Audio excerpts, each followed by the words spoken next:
What's up, my fellow emo, pop punk, metalcore music lovers? Matrix here, and you are locked into the Matrix Music Review Podcast, the only place to get your alternative music fix. And we are back with another review episode.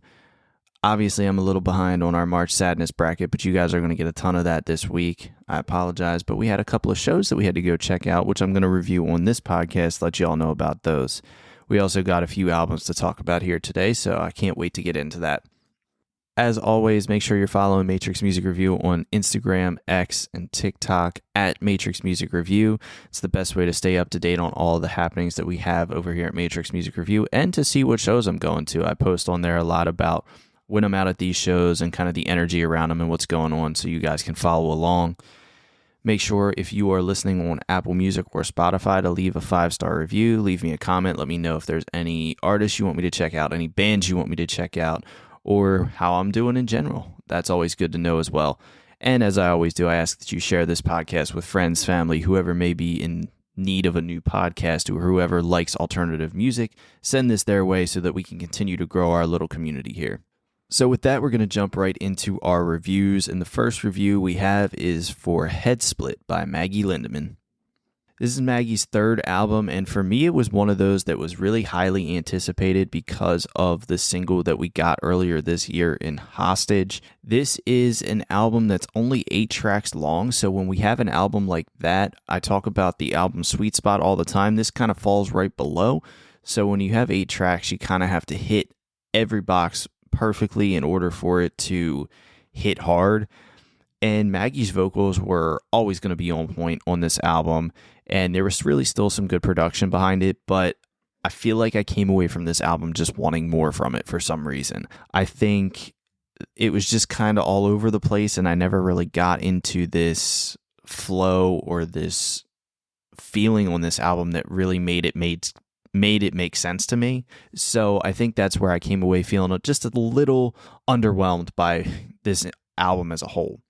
You know, I think when we start out with a song like Rip My Heart Out, I think that's a hard song to start with. It's really a strong track, but in terms of building the energy and building the excitement for the album, I think if you switch that with Die For, I think it works a lot better.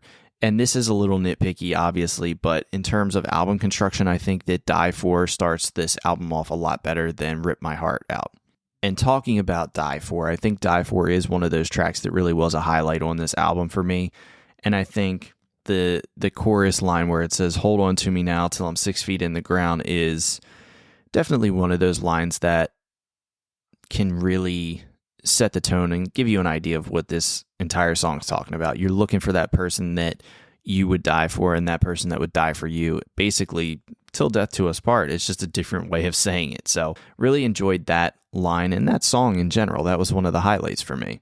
But then we fall into Deprecating and You Hold My Love, and they just feel a little out of place in the middle of this album where, you know, I feel like we started to ramp up the energy there with Die For, and these are still energetic tracks, but they don't necessarily go all the way into that alternative sphere where we have this more alternative sound on these 2 tracks, or not these alternative, more electronic sound on these 2 tracks where, you know, I feel like they just kind of didn't necessarily fit with what I was looking for. So those 2 kind of felt in the middle, almost a little out of place. But then we go right into a song like One Last Time, which has such a great flow to it.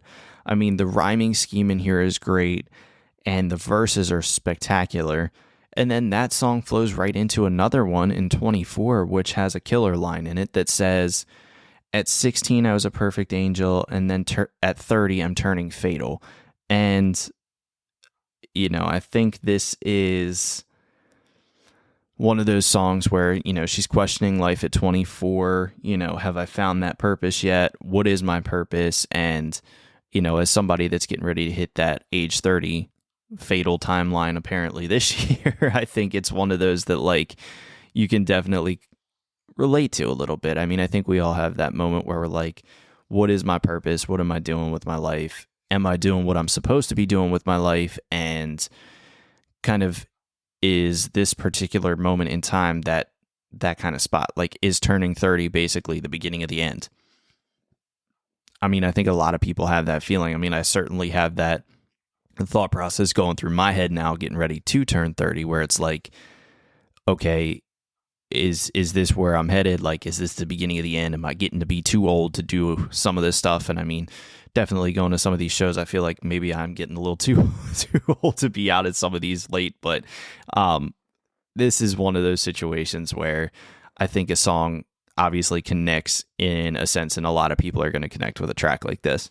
You know, and I think at the end of the day, Hostage is probably still my favorite track on this album. It's definitely one of my favorites of the year so far. It's definitely going to be one that sticks around for a while. But overall, this album is fine. I mean, I think there's nothing really that stood out the way I wanted it to past Hostage. I was really excited to see if I had anything on there that really kept that momentum going, and I just don't feel like I got it.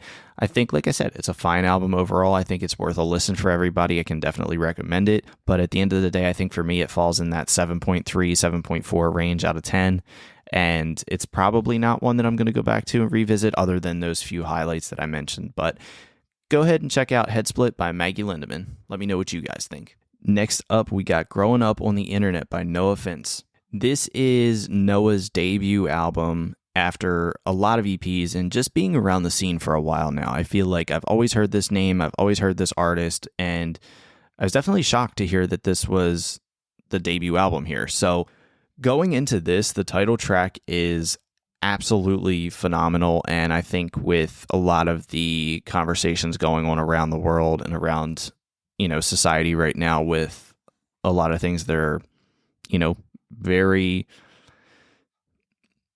headline worthy and very, you know, provocative, I think this song kind of fits right with it. You know, talking about how growing up on the internet and there's all these pervs out there sending pictures, and I haven't really made sense of what it is that I did back in those days. I think that's something that's definitely coming to light, not just in the music world or in the movies world or in the television world. I think it's coming alive everywhere, where, you know, we see all of these different things, and it felt like this was such a great time, and we all talk about, you know, can we go back? But, you know, as more and more things come out, you know, maybe there was more to the story that we just didn't see back at that time, and we were maybe just a little naive at that time. And I think a song like Growing Up on the Internet really kind of hammers that idea home, where it's like, damn, you know, maybe we missed something. Maybe we were missing something at that point in time. So really, really liked that track. And it still flows right into a song like 3-Day Headache, which I know I've talked about a little bit before. And I think 3-Day Headache is a song where sonically you can see where Noah really shines here. I think that's kind of the overall takeaway I had from this album. Was obviously there's lyrical prowess all throughout, which I've, you know, talked about here with Growing Up on the Internet, the title track, and then I'm going to talk about as well. But sonically, this album is really just top to bottom stellar. I mean, that's the only way I can describe this. And a song like Alexithymia, I think I'm saying that right, I have no clue, but that is one of those tracks that's a real hitter too, because that checks both boxes lyrically and sonically, right? And it's one of those where you're trying to determine why everybody else can figure out what's going on in their head and you can't.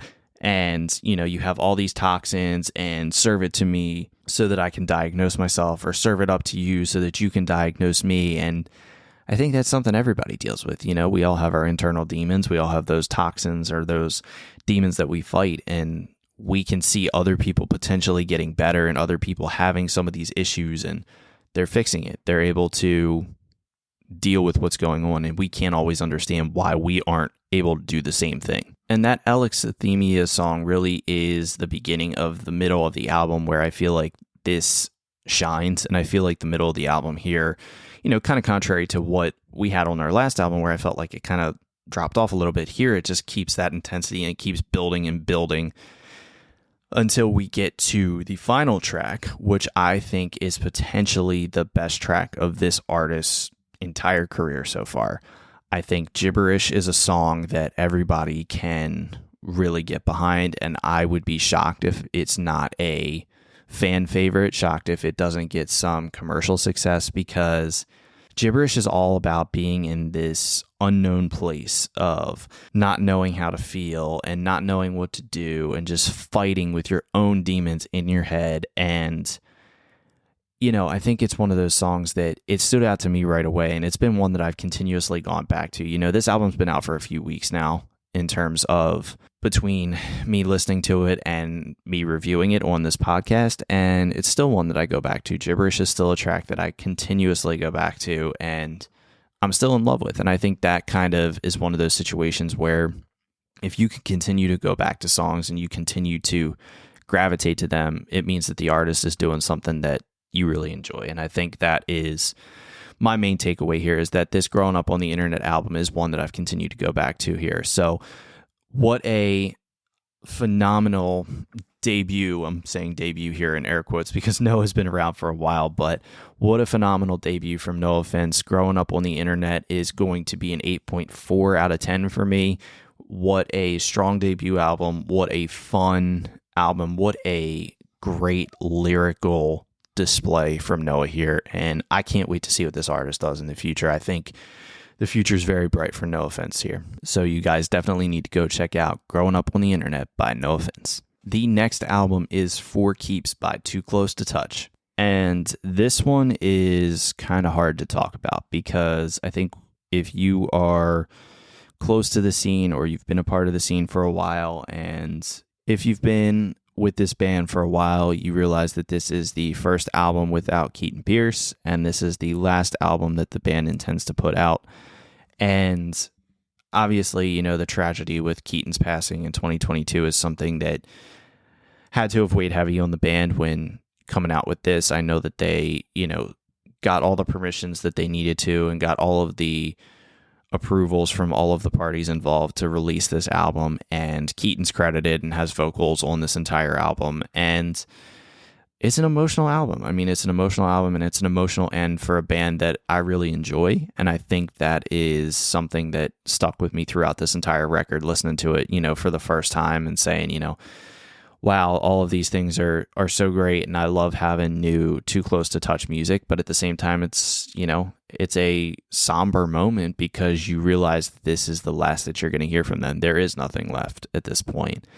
And, you know, starting an album out with a song called Novocaine with a Bad Omens feature, and then listening to the lyrics and digging into the lyrics, it is so hauntingly beautiful is the best way I'm going to be able to describe this particular track. Is that when you dig down into the lyrics here, you get a line, and it's Noah Sebastian singing, right? And Noah Sebastian can really just bring the emotion out in any track, but in particular on this track, Noah's singing, if you still want to sing, fill in the blanks we need, you can do it through me while you're gone. And I slowed that down, and I had to kind of take some pauses there because you have to kind of process what's being said there. If you still want to sing, you can fill in the blanks that we need. You can do it through me while you're gone. And it's almost like Keaton speaking through Noah at that point, because obviously Noah is singing on a Too Close to Touch track. And it's really just haunting on that one because, you know, you can kind of feel that energy. And that song is just perfection top to bottom. I mean, I think that easily is one of my favorites that has been released this year, potentially my overall favorite that's been released this year so far. And this album only has 8 tracks on it, but this is such a complete project, and it is so effective in communicating what you want to communicate on an album like this. The feature selection on this album was flawless from top to bottom. Obviously, we start with a track like Novocaine, and we get a song like Hopeless, which is a feature with Tell from the Word Alive. And we also have another track on there from Cane Hill, I believe, is the featured artist. And, you know, those are all spectacular and fantastic in their own way. But I think one of my favorites, in addition to Novocaine, is Heavy Hearts. And Heavy Hearts is just, I mean, I really don't have a whole lot of words for Heavy Hearts, to be honest, guys. I mean, Heavy Hearts is a track that you can look at the title and kind of understand what it's going to be about. And to hear this almost acoustic stripped back version of a song like this is just so special. And I'm so glad that the band was able to release a track like this out into the world, and that the world has this. I think this is going to help a lot of people with, a lot of different things. And I think Heavy Hearts is one of those songs that doesn't come around very often. And when it does, you just hope that a band or that an artist is able to release it and get it out there. And so I'm really happy that Too Close to Touch did that with Heavy Hearts and did that with this album in general. And, I mentioned it before, this album is everything you could want. I haven't mentioned too much about track by tracks here because I think it's really important for you guys to go listen to this album if you haven't already. I think,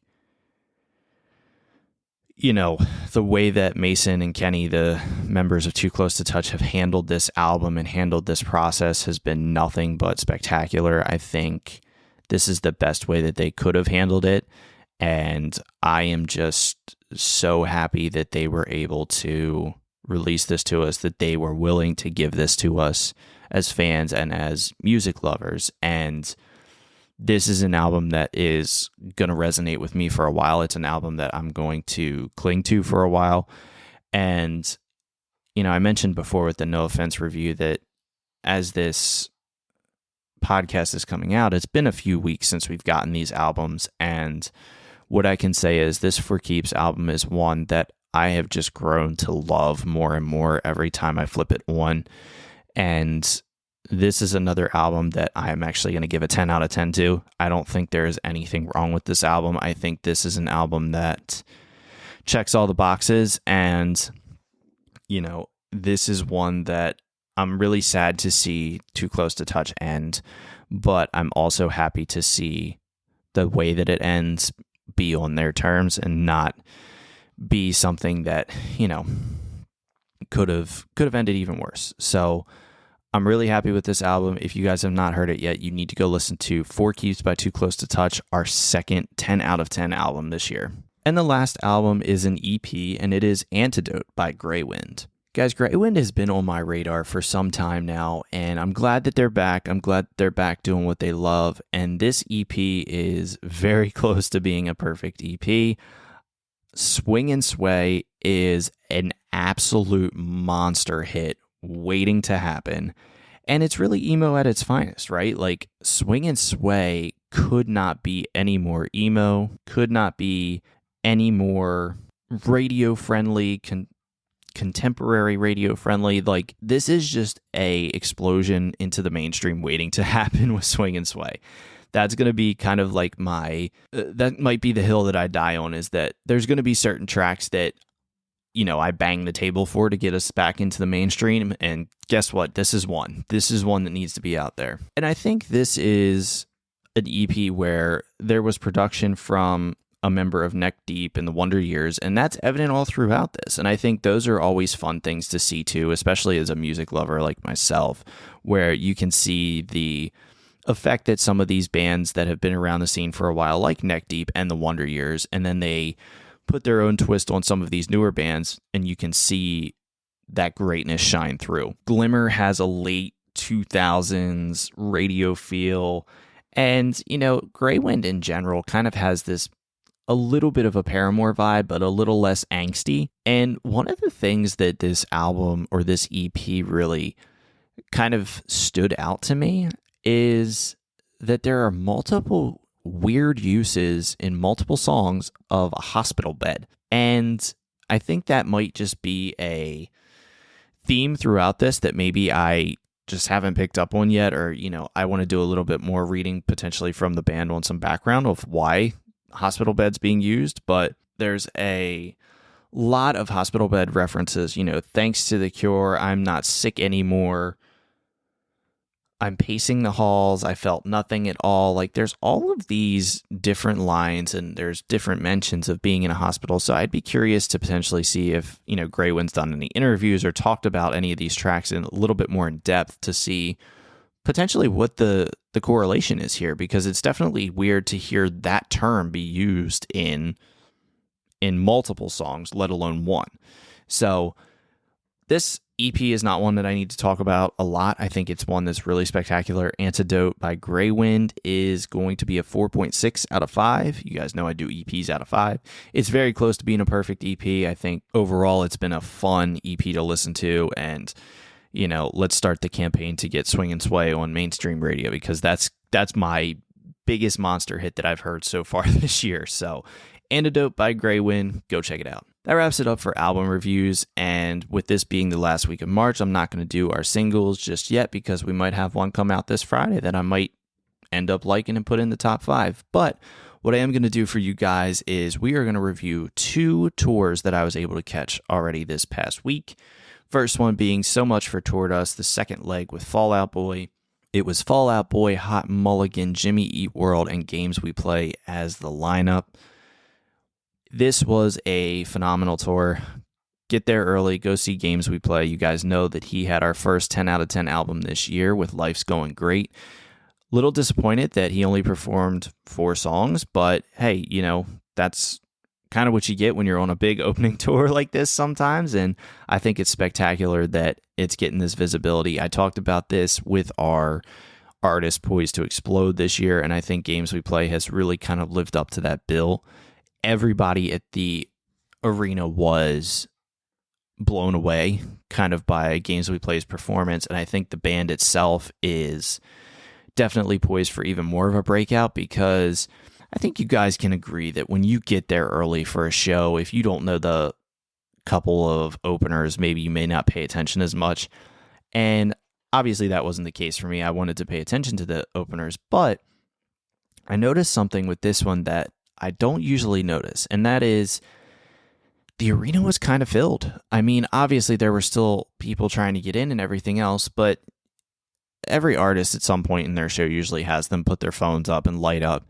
And I gotta be honest, guys, it was crazy to see the amount of lights up when Games We Play asked for it. It was crazy. I think it was definitely unexpected to see all of that.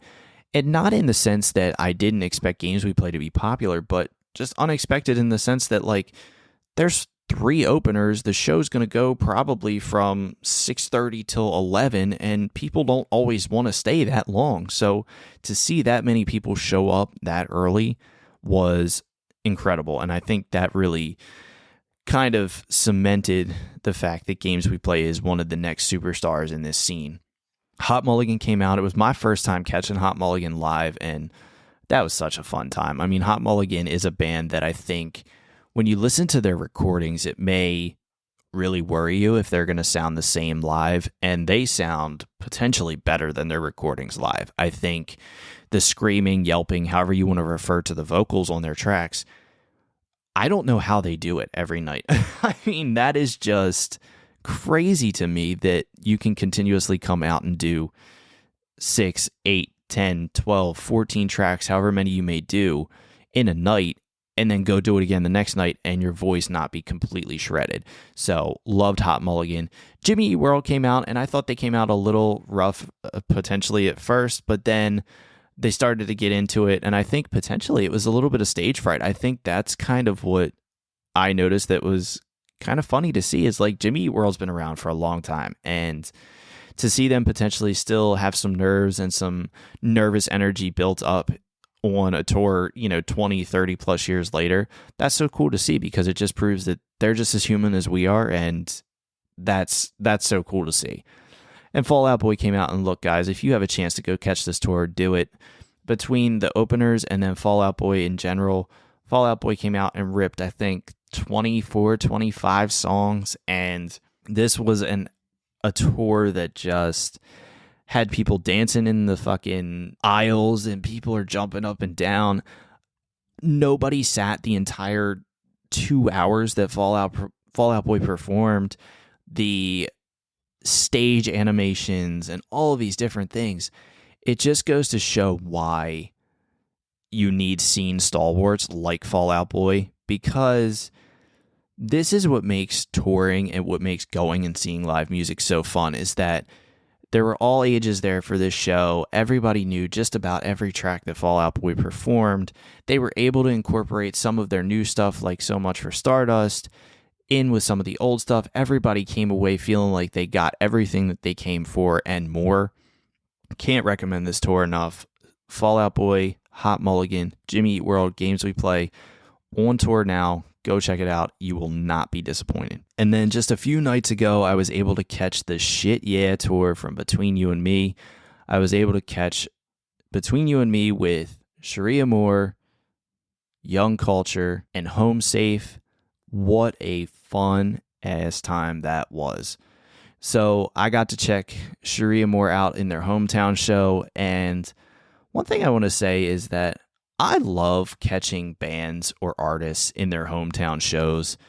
It is such a fun time. If you guys get the chance to do that, definitely go do that, because one of the things, I walked into the venue and Cherie, Amour is coming on stage, and this place is packed front to back, and people are going nuts for the band. And I think when bands have hometown shows, obviously they're going to have a ton of energy, right? Like, they're coming home, they have a ton of energy, but to see the crowd reaction to them coming home and see the crowd reaction and feeding off of that energy, it is such a good way to start off a show that I don't think it's something that can be missed. So love Cherie, Amour coming home and doing a fantastic set for their home crowd.